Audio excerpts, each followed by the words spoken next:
The safety of lives and property of the people of any given nation is the bedrock of its socio-economic ebullience, progress, and development.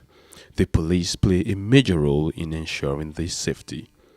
Since inception, the Tafa Adebayo Balogun-led administration placed priority on improving the force in all ramifications: manpower development, community relations, improved welfare, just to mention a few. Osun, the living spring, came into existence 13 years ago and is home to the internationally famous Osun River and, more explicitly, the Osun Festival. Not only this, Osun is also home to the number one policeman in the nation, Tafa Balogun. What is the state of security of lives and property in Osun State? Are the people of Osun sleeping with their two eyes closed? Audu Abubakar is the man at the helm of affairs at the Osun State Police Command. Abubakar, who joined the police force as a cadet inspector in March 1977, was trained at the Police College Ikeja. He served in different capacities and departments of the force as he climbed through ranks to his present rank of Commissioner of Police.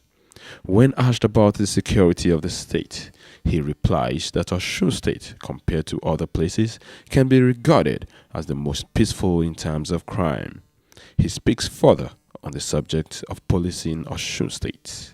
Also on the program, for those who think that 16-year-old boys are too young to hurt a fly, will at the end of the confession segment have a cause to think twice. Welcome to Crime Fighters. What are the comparative analysis of the crime rates then, before you came in and when you came in? Yes. Well, when I assumed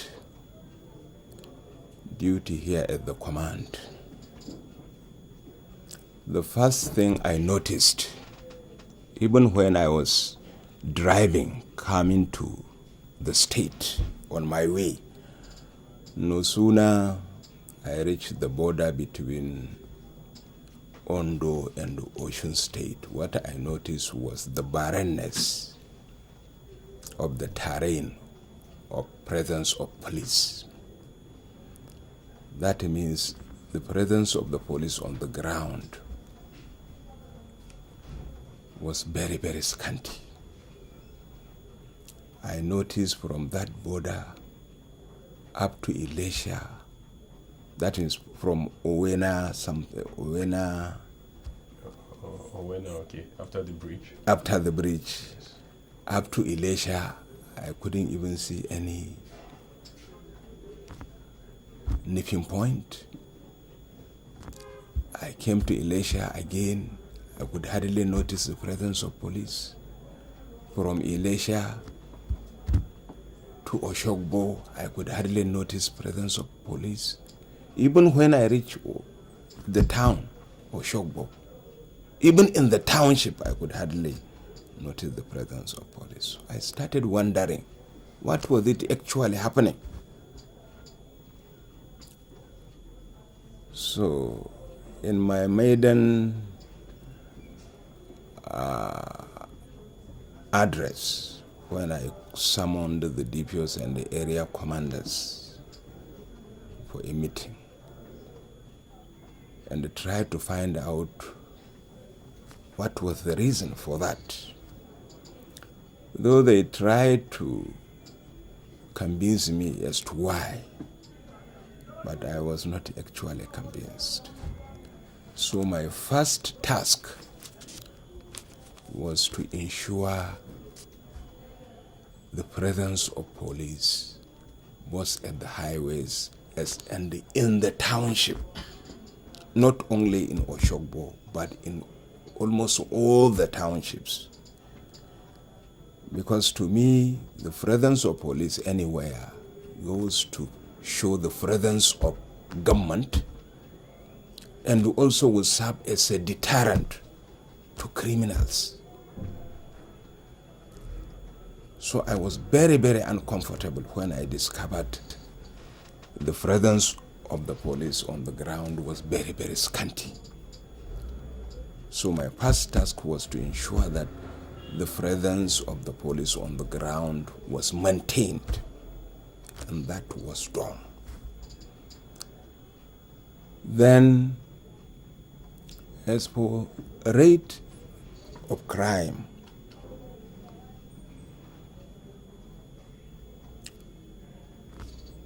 initially, it looked as if the policemen actually found it very difficult to maintain that presence on the ground, because it looked as if it bringing an innovation, a new thing.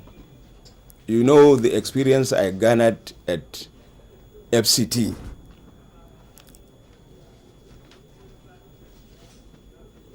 I felt it has to be applied here also, even though I know different situations requires different application method, but all the same, that presence of police in every given situation cannot be compromised when it comes to policing an area. So initially they were finding it very difficult to be on the ground, but all the same, with the proper supervision, proper visiting round, and in some cases even patrolling together with them by my officers, at times with me inclusive, we succeeded in maintaining the presence of the police on the ground. Then I try to assess also the rate of crime. When somebody like me who served in FCT for over 1 year, you know the rate of crime in that place. When I came here, actually, relatively the rate of crime here is much lower than what I experienced at the FCT. What will you pinpoint as a crime that is rampant in this state? And give us an insight into any of them that has given you so much trouble to combat.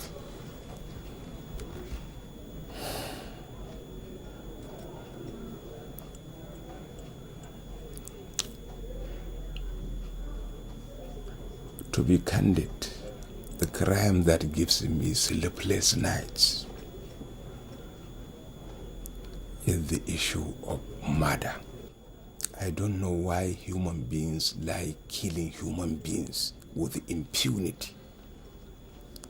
Human life is sacred and has to be treated sacred.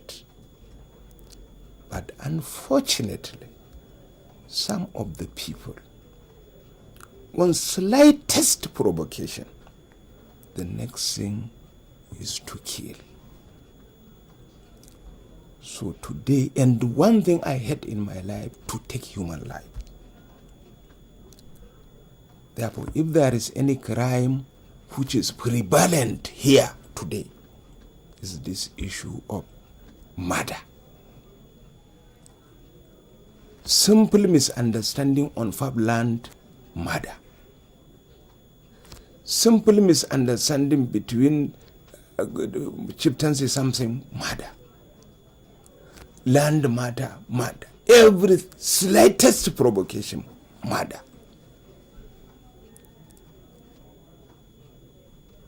Some you cannot even explain the reason for such murders. I don't actually know what contributes to this.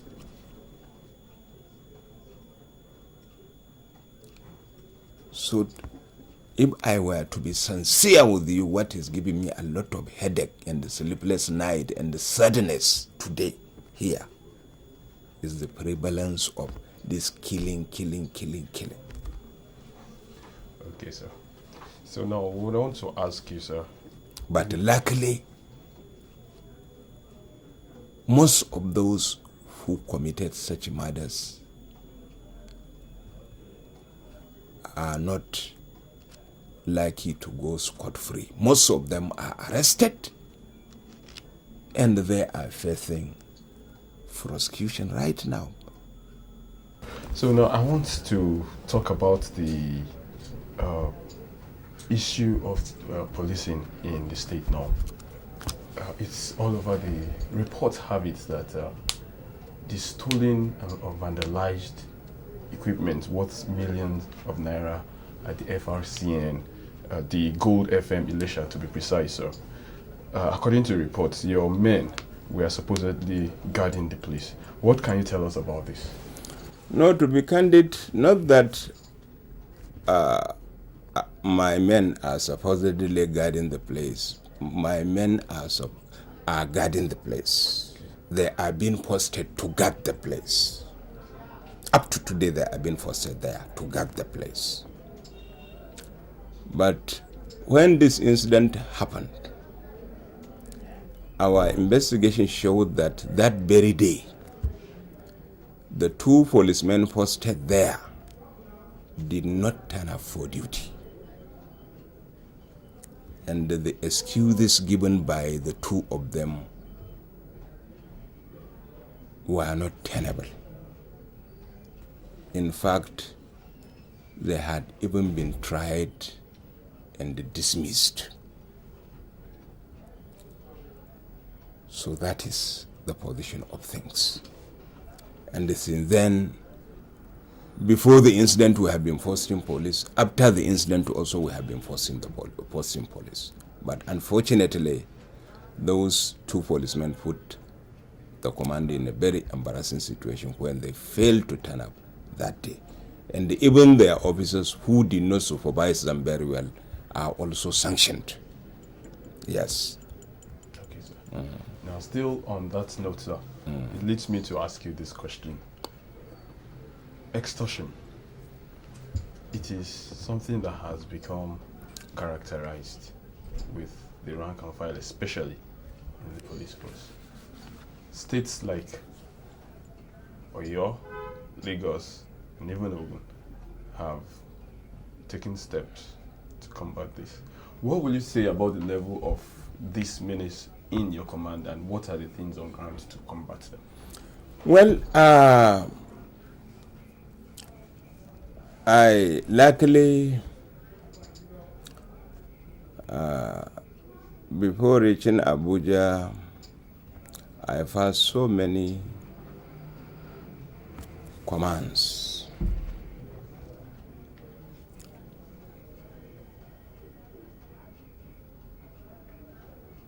Even though I don't want to compare.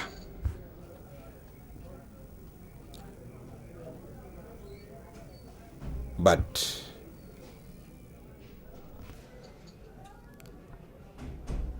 we have done everything humanly possible to see that the case of extortion here is brought to a barest minimum. And the steps taken are many. One, we have the CP monitoring unit. That unit is responsible for going around all the divisions and the area commands.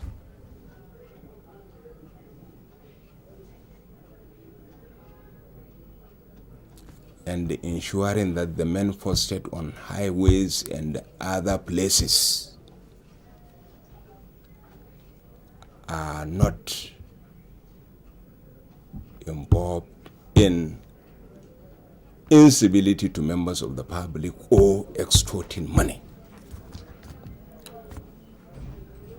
Where they find such nipping points or checkpoints or such police are involved in such, they are empowered to points or such police are involved in such, they are empowered to arrest them, detain them, investigate the case, and even try them where officers are involved, even to issue query. As I am talking to you now,